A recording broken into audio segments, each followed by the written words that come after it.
¿Qué tal y bienvenidos a nuestra quinta jornada de atención integral en Parkinson? Yo soy el doctor Carlos Guerra, director de Prisma Neurociencias, un centro especializado en el manejo interdisciplinario de las enfermedades neurodegenerativas, particularmente Parkinson, trastornos del movimiento, problemas de memoria y demencias.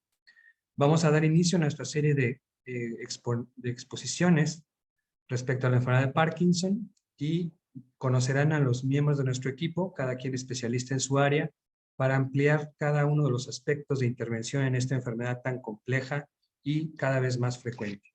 Empezaremos entonces con las claves del diagnóstico, por qué da la enfermedad y cuáles son los tratamientos actuales para la misma.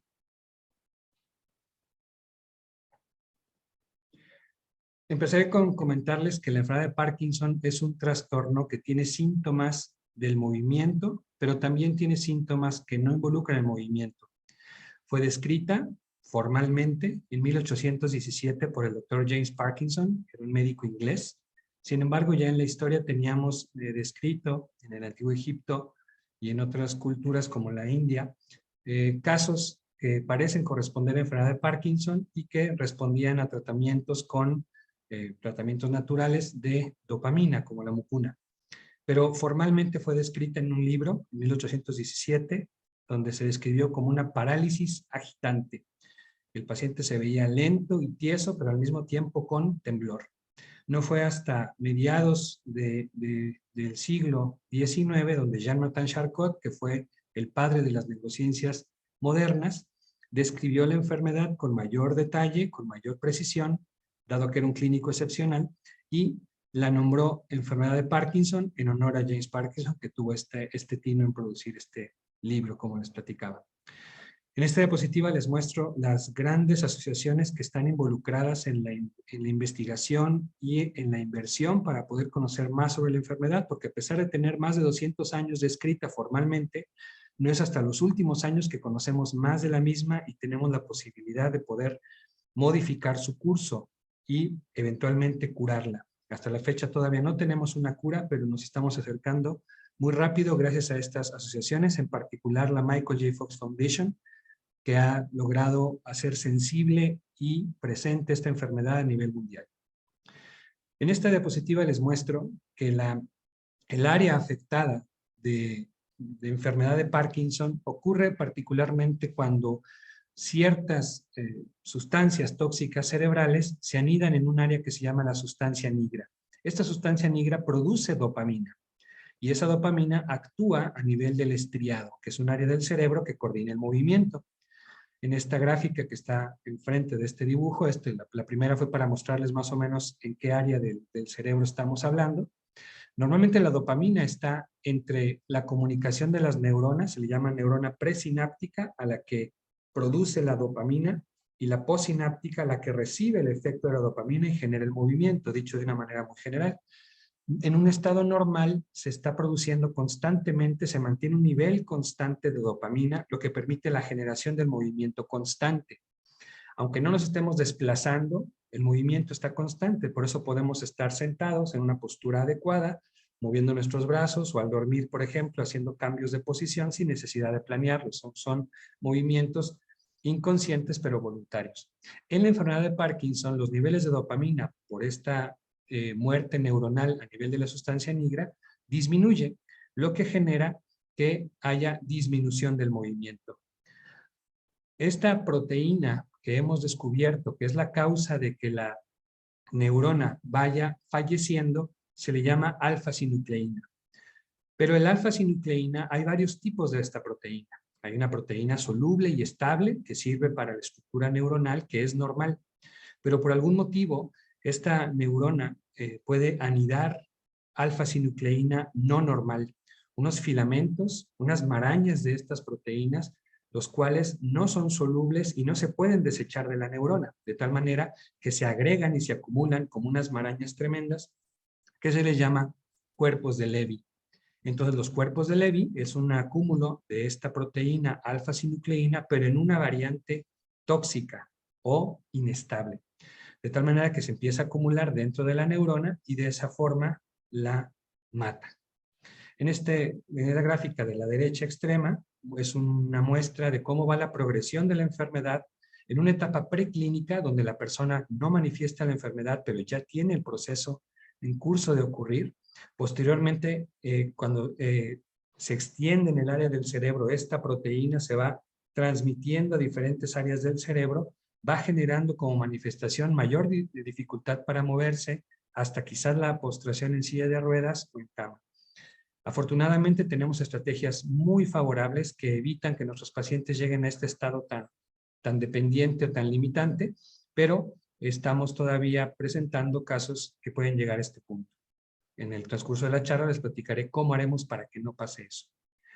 Esa transmisión en regiones de cerebro a cerebro se hace porque de célula a célula se van transmitiendo estos fragmentos de proteína inestable, no soluble, y se transmite de forma en las conexiones de las neuronas.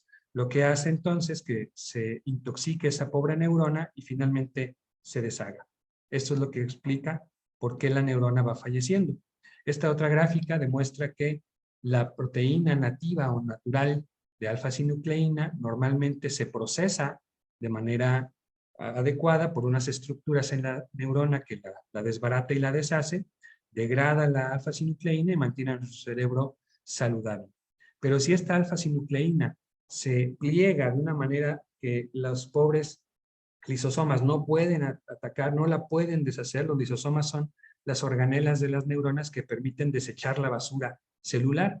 Entonces, si se mal pliega o se pliega de una manera no soluble, no lo pueden desechar y se empieza a acumular. Y hay varias vías en las cuales, al parecer, puede despertar, que se acumule y se hagan marañas de esta proteína para finalmente producir la muerte neuronal en la sustancia nigra, lo que generaría entonces la enfermedad de Parkinson. Existen varias vías que estamos investigando y esto se los comparto porque justamente esta compleja interacción de muchos factores que generan la enfermedad de Parkinson o que se manifiestan como el depósito de estos cuerpos de Levy, pues como son tantos, es muy difícil encontrar una cura a menos de que encontremos qué subtipo o qué vía es la que le está atacando al paciente para tratar de atacar esa vía. Por eso no hay una sola vía de investigación buscando curar la enfermedad de Parkinson. Tenemos, por ejemplo, investigación que está buscando frenar el estrés oxidativo, que es un daño celular, resultado de activación de radicales de oxígeno, etcétera. También la vía de inflamación, donde las células vecinas a la neurona productora de dopamina empiezan a tener una activación anormal y atacan a la neurona. Puede haber una activación exagerada de ciertos canales de iones o de ciertas áreas de la célula que hace que se active de más y que tenga esa falla en el equilibrio celular y finalmente la agregación de estas proteínas tóxicas y la muerte neuronal. Y una que es muy interesante también, como todas, pero esta es interesante también porque es la disfunción de las mitocondrias. Las mitocondrias son unas organelas dentro de la neurona que generan la energía necesaria para que todo funcione. Es como quien dice la pila de la célula. Y entonces se han descubierto o hemos descubierto que hay disfunción en esta pila y entonces no hay la energía necesaria para hacer muchos de los procesos celulares y de esta forma existe la muerte neuronal. Lo clásico de la enfermedad de Parkinson, y aquí les muestro un dibujo clásico de esta postura clásica del Parkinson, es que la persona tenga disminución del movimiento. Esa es la piedra angular del diagnóstico. El paciente tiene disminución en sus movimientos o dificultad para empezar sus movimientos, tarda más en realizar el movimiento que antes lo hacía de una manera más ágil y la amplitud del mismo está disminuida. Esto se ve muy característico, sobre todo cuando vemos que el paciente baja de su cama, baja del carro o cuando camina. También observamos rigidez. La rigidez es un dato que el explorador, el neurólogo, encuentra al momento de que movemos el brazo del paciente. El paciente le pedimos que no haga fuerza, que no haga el movimiento voluntario, que se deje mover por uno. Y entonces este movimiento pasivo tiene una resistencia, se siente como una rueda de entrada, como si fuera un engrane, una rueda dentada. Tac, tac, tac, tac, tac, tac, tac, tac, tac, tac, tac, tac. Ese dato es rigidez y es también clásico de la enfermedad de Parkinson. El temblor parkinsónico es un temblor de reposo que empieza de un solo lado y después puede reemerger. ¿A qué se refiere el que reemerja? Como es de reposo, entonces el temblor se observa cuando el paciente tiene sus manos descansando en sus muslos, por ejemplo. Lo van a ver en unos videos en un momento más. Y al momento de pedirle que levante su mano, el temblor desaparece, pero puede volver a aparecer. Ese se llama temblor reemergente, pero la clave es que el temblor está en reposo. Y otro dato importante es la inestabilidad postural. Aquí los pacientes tienen dificultad para recuperar y mantener su equilibrio después de alguna perturbación, un tropezón, un giro inesperado, se les atraviesa a lo mejor su perrito que lo llevan paseando, entonces no pueden corregir la postura y tienen alto riesgo de caídas. Estos son los datos para poder sospechar de enfermedad de Parkinson. Aquí les voy a mostrar unos videos de pacientes donde pueden observar que la primer paciente, bueno, tiene un dato clásico que es la cara muy seria, como si estuviera tiesa de su cara, y aquí observan en su mano derecha ese temblor clásico de cuentamonedas. Ese dato es muy específico o muy característico de enfermedad de Parkinson. Voy a mostrarles ahora cómo va a ser el movimiento de su mano.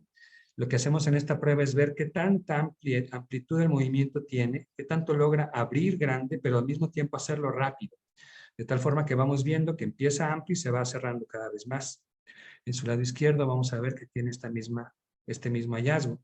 Y adelantaré el video para mostrarles cómo es su marcha. A la hora de levantarse van a observar, cuando pedimos que ponga sus brazos a los lados, una disminución en el braceo del caminar, sobre todo si lo pueden observar de su lado derecho. El lado izquierdo bracea un poquito más, pero es difícil. Y a la hora del giro se ve inestable, con dificultad para girar rápidamente. Esto es clásico de la enfermedad. Aquí les mostraré otro video donde está un paciente, también ya adulto mayor, donde pueden observar también una disminución en la expresión facial, parecería una cara de máscara, a pesar de que es una persona muy alegre, pareciera que está serio o triste. Y podemos observar el mismo hallazgo en sus manos, esa disminución en la amplitud del movimiento, de la habilidad para abrir y cerrar su manita, y lo van a observar también del otro lado. Podemos observar, ahorita voy a dejar en pausa este video, vamos a observar el lado izquierdo de este paciente comparado con el lado derecho. Estas pruebas se observan esa nula habilidad de poder hacer movimiento coordinado, amplio y rápido, se va como cerrando su movimiento. Y veremos también en su marcha, a la hora de pedirle que se ponga de pie sin que se apoye, veremos esa dificultad para lograrlo, dificultad en el balance de empezar la marcha, y al arrancar la misma, veremos cómo hace pasos cortos, él está haciendo un braceo voluntario, pero aún así se puede observar el lado izquierdo disminuido en su habilidad para la movilización. Ahí estaba escuchando la orden para girar, por eso es que se detuvo, pero van a observar ese giro, está más bien torpe y que dificulta sobre todo su lado izquierdo. Es algo muy claro. Esta prueba que ustedes están observando se llama UPDRS y es una prueba internacional que hacemos estandarizada para poder evaluar los datos clave de la enfermedad de Parkinson.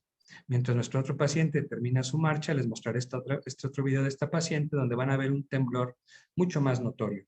Pueden observar un temblor de ambas manos muy claro que se extiende hasta brazos, en ocasiones hasta refleja en su cabecita. Y van a observar que al momento de pedirle a la paciente que levante sus manos, ahí también pueden observar el movimiento. Aquí voy a dejar este segundo video en pausa para que también observen la postura del paciente. Y en esta pacientita vean ese temblor en reposo y que después fue reemergente. Como lo pueden observar ahí, es un temblor como en aleteo, de frecuencias bajas, y que al mismo tiempo vean su expresión como una máscara, ¿no? Le pedimos a la paciente que abra y cierre sus deditos. Van a observar cómo se le dificulta hacerlo. Bueno, este lado ella tiene una lesión en su hombro, pero ahí prácticamente en ese lado no pudimos ver siquiera que hiciera este movimiento. El lado izquierdo, que lo tiene menos afectado, hace esa amplitud y conforme sigue haciendo la repetición, va disminuyendo la amplitud del mismo movimiento. Esos son datos muy característicos de la enfermedad de Parkinson. Veremos ahora en ella su marcha, observando lo mismo, ese temblor de reposo, muy característico, y una marcha, aunque ella tiene una lesión en cadera que hace que tenga una marcha en Trendelenburg o como cojeando, podemos ver que no hay braceo, particularmente del lado derecho. El giro tuvo que amacizar o afianzar su postura para arrancar nuevamente el giro. Y finalmente les muestro estos videos ya en su otra parte final para que vean la última prueba que hacemos, que es la de la respuesta de la prueba del jalón. En este segundo video se puede observar entonces la postura hacia el frente del paciente, como le llaman una posición simiesca, que es hacia el frente, porque el centro de equilibrio se va perdiendo. Aquí pueden ver que lo que va a hacer nuestra enfermera es hacer una prueba en la que buscamos que la persona pierda el equilibrio para ver qué tanta capacidad tiene de mantenerlo después de pedirle al paciente que mantenga el equilibrio. Es difícil que mantenga el mismo por esta pérdida de reflejos posturales. En nuestro segundo paciente se le pide que se acomode. Obviamente se le avisa que se le va a dar un jalón. La búsqueda no es tirar al paciente porque finalmente el explorador está detrás para poder demostrar cómo están sus reflejos posturales. Ahí le está pidiendo a nuestra enfermera Adriana que no se apoye para poder ver ese reflejo. Y es un jalón fuerte. Entonces se ve que si Adriana no estuviera, va a tirar al pobre paciente. Pero no es crueldad, es para poder observar este reflejo postural. Se fijan, si Adriana no ha estado ahí, el paciente pues se cae. Y en esta última pacientita, aquí Adrianita estuvo explicándole, se ve el temblor, pero la paciente no terminó de entender la orden y no hace por corregir su postura, deja sus pies pegados en el piso. Entonces esa prueba no pudiéramos considerarla como inestabilidad postural porque la paciente no captó que tenía que mantener eso, pero no hay problema, se puede después con el tiempo practicar. Entonces estos son los datos clásicos, son 3 casos de pacientes de nuestra clínica que amablemente acceden a compartir su experiencia con ustedes para que aprendan a identificar estos datos. Hay también síntomas no motores en la enfermedad de Parkinson y que muchas veces ocurren previos a la aparición de los trastornos del movimiento. Se llama etapa prodrómica o premotora. Estos síntomas no motores pueden dar mucha dificultad para el paciente y a veces tienen más carga en la calidad de vida que los síntomas motores por sí mismos. En general, los veremos en otras sesiones con mis colegas, son los problemas neuropsiquiátricos, puede haber depresión, ansiedad, apatía, el cual es de la mayor carga para el cuidador, dado que la apatía, el paciente no tiene ganas de hacer cosas, le da igual, no le nace hacer cosas. Puede haber alucinaciones, psicosis y trastornos de control de impulso, donde la persona puede estar con unos gastos compulsivos, ideas paranoides, muchos celos infundados, etcétera, etcétera. Puede haber disfunción autonómica donde la persona tiene estreñimiento, puede haber también dificultad para vaciar la vejiga, urgencia para ir a hacer pipí muy poquita, se les baja la presión, por ejemplo, cuando cambian de posición, puede haber disfunción sexual, mucha sudoración, babeo, dificultad para deglutir, problemas, por ejemplo, de orinar durante la noche. Puede haber problemas de mucho sueño durante el día, un trastorno que se llama trastorno conductual del sueño REM, donde la persona actúa los sueños, casi siempre son sueños tormentosos, entonces suelta golpes, patea, ahorca. Puede haber insomnio, problema de piernas inquietas, donde la persona tiene una necesidad de mover sus piernas porque siente raro, una sensación extraña en sus piernas que solo se quita cuando se levanta y camina. Y otros movimientos periódicos nocturnos de las piernas. Y puede haber también disfunción en la percepción del olfato, se llama hiposmia, donde la persona no percibe todos los olores. No es una hiposmia como la que sucedió con el COVID, que era de un día para otro o de un momento a otro. No, aquí es algo gradual. De hecho, solamente un 10% de los pacientes con Parkinson son conscientes que no perciben olores, pero la hiposmia se puede encontrar hasta en 80% de los casos al momento del diagnóstico. Puede haber dolor. Aquí es un dato interesante, es de que el dolor de hombro puede ser el primer dato de Parkinson, incluso antes de los síntomas de disminución del movimiento, de la bradicinesia o la lentitud, del temblor o de la rigidez. El dolor de hombro, que a veces resulta que son evaluados por colegas ortopedistas, hacen hasta cirugías pensando que el problema es un problema articular, cuando con el tiempo descubrimos que en realidad era el inicio de la enfermedad y ese dolor se debe a la rigidez propia muscular. Puede haber fatiga durante el día, cambio de peso, disfunción visual, porque la dopamina también ayuda para la función de la retina, entonces como disfunciona la dopa, no perciben ciertos colores o ciertas distancias. Y la disfunción auditiva, que también no es rara en la enfermedad de Parkinson. Este cuadro les muestra que en el momento cero del diagnóstico, cuando hacemos el diagnóstico, nos basamos en los síntomas motores, bradicinesia, que es la lentitud, rigidez, temblor e inestabilidad postural. Pero hasta 20 años antes de que la persona manifieste los síntomas motores, ya tenía la enfermedad gestando.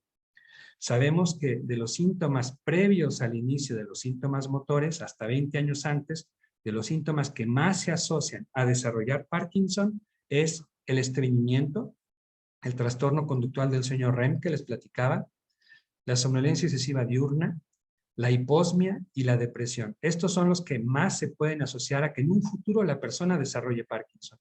Una vez que diagnosticamos el Parkinson con estos diagnósticos de síntomas motores, la persona ya tenía un curso previo. Por eso mucha de la investigación se busca encontrar en esta etapa a los pacientes en riesgo para que no lleguen al punto de manifestar los síntomas motores. Y en un momento más les doy una buena noticia porque al parecer ya casi logramos identificar esa población en riesgo o que ya tiene la enfermedad.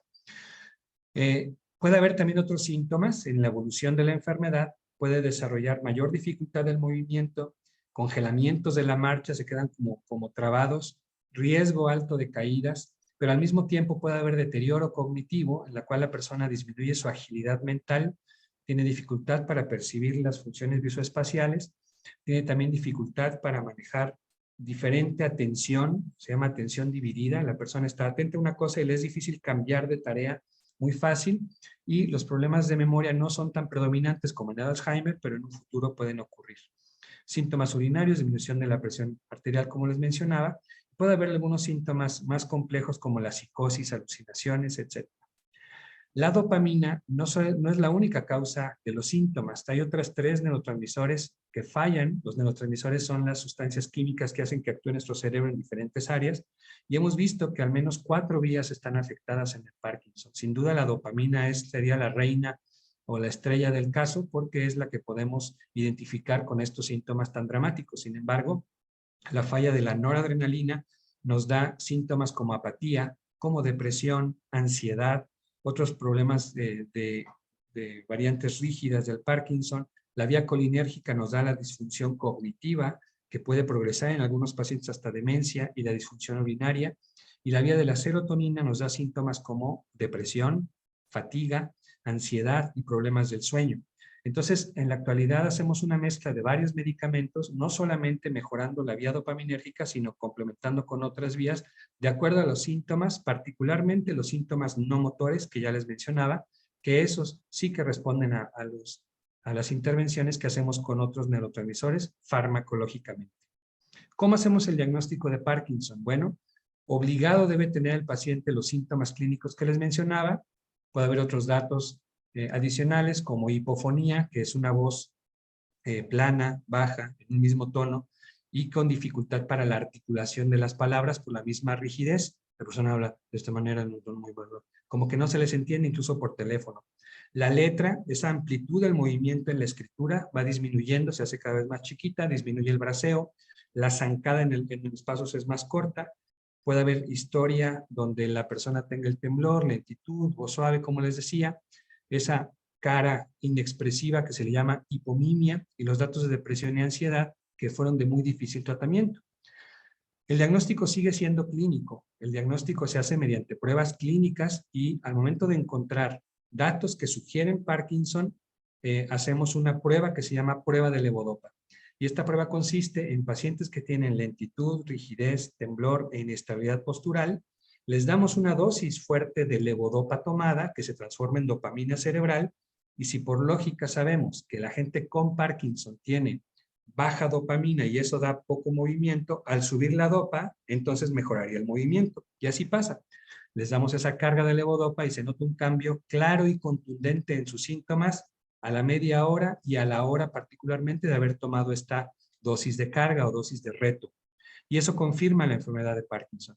Hay algunos casos donde es difícil el diagnóstico y tenemos otros factores de diagnóstico, como la TAT scan, que es una prueba donde medimos mediante un marcador cerebral cómo está un transportador de dopamina, que es una estructura que está pegada en las células que producen dopa. La lógica es que si hay células que producen dopa, se pega este marcador y lo veremos brillando en el estudio. Si no hay células, como en la enfermedad de Parkinson, no se pegará este marcador y no veremos la brillantez de esa zona. Entonces, cuando falta la brillantez de esa zona, confirmaría que es enfermedad de Parkinson. Puede haber pruebas genéticas, hay ciertos genes que se asocian específicamente al Parkinson, y aquí de aprovechar que les explicaré que la genética explica solamente 10 al máximo 15% de los casos. La mayoría de los casos es adquirida. Y la buena noticia que les mencionaba es que este mes justamente se ha publicado en el Lancet Neurology un hallazgo fundamental, donde hay un estudio que es de amplificación de la siembra de alfa-sinucleína del líquido cefalorraquídeo de los pacientes. Se ha logrado ya demostrar que se puede detectar esa alfa-sinucleína insoluble, tóxica en los pacientes con Parkinson. Pero no solamente eso, también nos puede decir las variantes moleculares que puede haber y detecta individuos que estaban en la etapa previa al trastorno del movimiento, esa etapa que más nos interesa, identifica a los pacientes que pueden desarrollar o que están en riesgo de desarrollar la enfermedad. ¿De qué sirve esta prueba? Bueno, pues va a ser una prueba que nos permita tener más certeza en el diagnóstico de los pacientes que ya tienen el cuadro clínico, pero además de eso, detectar esa población en riesgo que pudiera tener estreñimiento, que puede tener, por ejemplo, dificultad de la percepción del olfato o trastorno de conductual del sueño REM, hacerle esta prueba y encontrar que si es positiva la presencia de esta proteína alfa-sinucleína tóxica, entonces serían los pacientes candidatos a las terapias que se están desarrollando para frenar el depósito de alfa-sinucleína.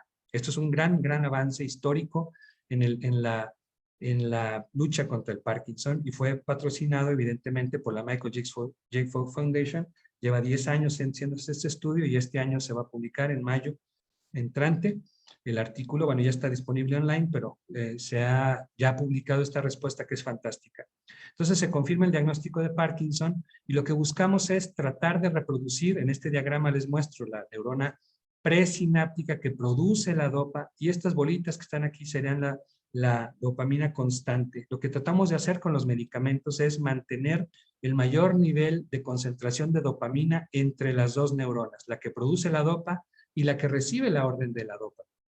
Y hay varios medicamentos en diferentes vías que nos permiten mantener ese equilibrio lo más posible y el efecto es bastante satisfactorio por al menos 5 a 7 años, dependerá del tipo de Parkinson que tenga el paciente, algunos antes ya empiezan a tener alteraciones, gente que siente muy bien el efecto al inicio y después de algunos años ya no le está haciendo efecto, no es porque la medicina ya no le haga efecto, sino es porque sus neuronas dopaminérgicas van muriendo y entonces ya su dopamina propia va disminuyendo. Su almacén de dopa es menor y depende del efecto del medicamento cada vez más.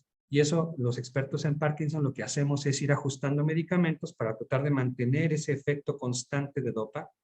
Aunque hay pacientes que pueden percibir el buen efecto, luego baja, sube y baja de acuerdo a las dosis que están recibiendo. Y esas fluctuaciones ameritan ajustes de tratamiento avanzado y aunque es muy satisfactorio también, a veces es frustrante porque el paciente tiene que aprender cómo funciona la medicina en sí mismo. El cuidador tiene que observar muy bien en qué momento está en su mejor activación, que se llama on, y después cómo empieza a bajar a su desactivación off o apagado, qué síntomas tiene, porque no solamente va a estar más lenta la persona o tiesa o rígida, sino puede tener ansiedad, puede tener depresión, puede tener baja presión arterial, justamente con estas fluctuaciones de levodopa, que es el fármaco base que hacemos, y otros fármacos que aquí muestro en las pantallas, como los agonistas de dopamina, que son fármacos que no son dopamina, pero funcionan como si fueran dopa. Hagan de cuenta que fuera como si la levodopa se produce a dopamina y la dopamina es la llave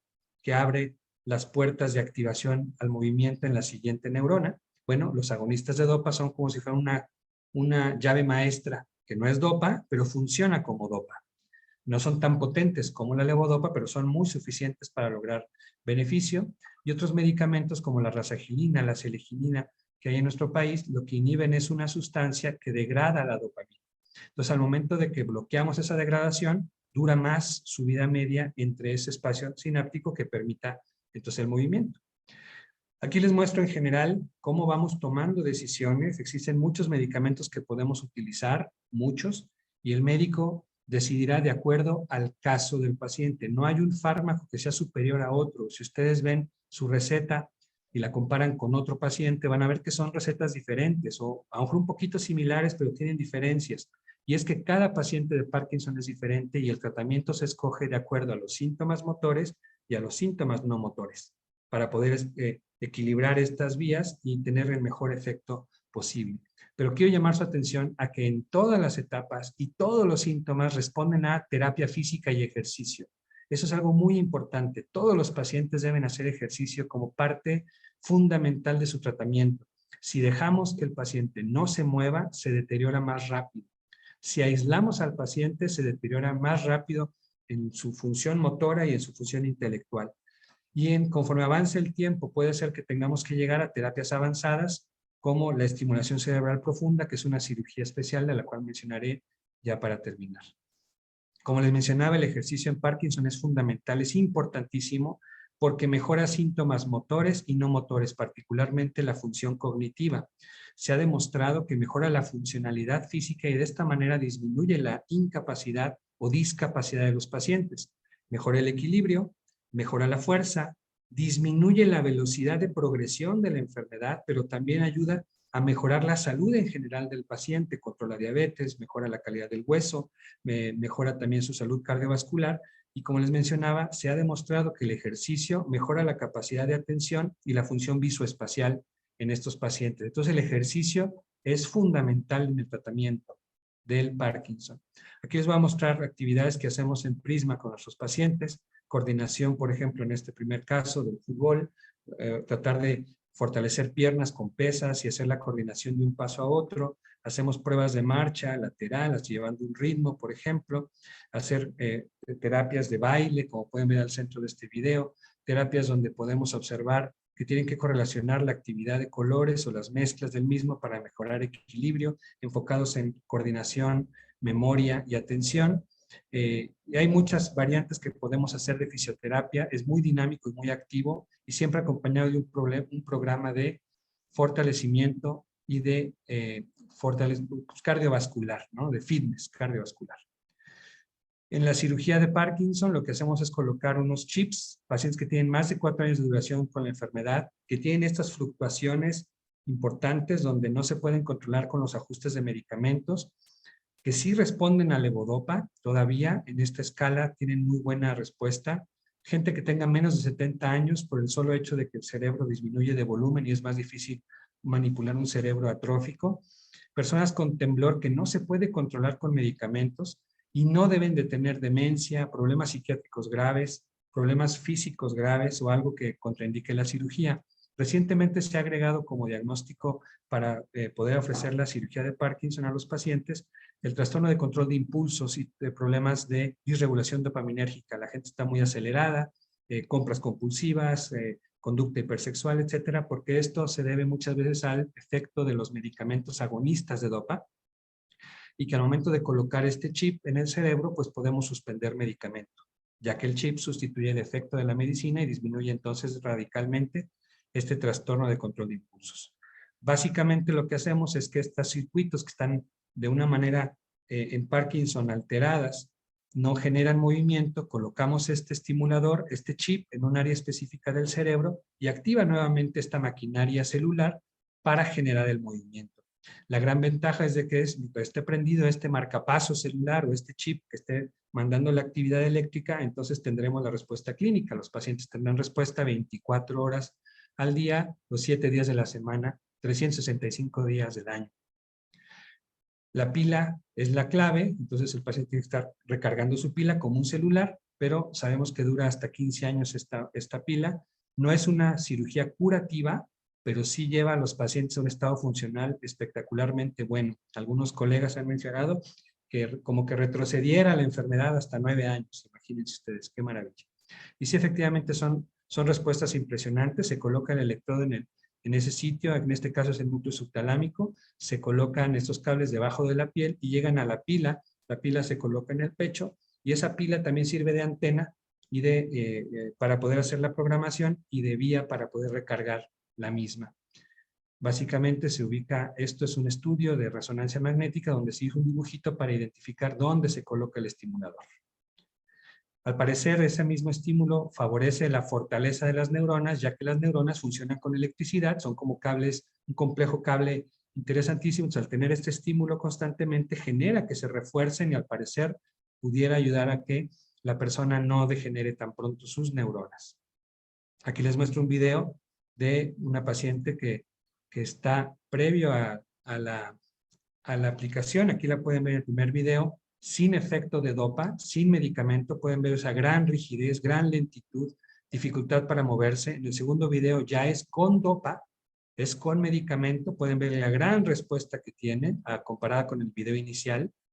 Y en el tercer video que les muestro, lo voy a activar ahora, ya tiene su estimulador cerebral. Si se fijan, no se le nota.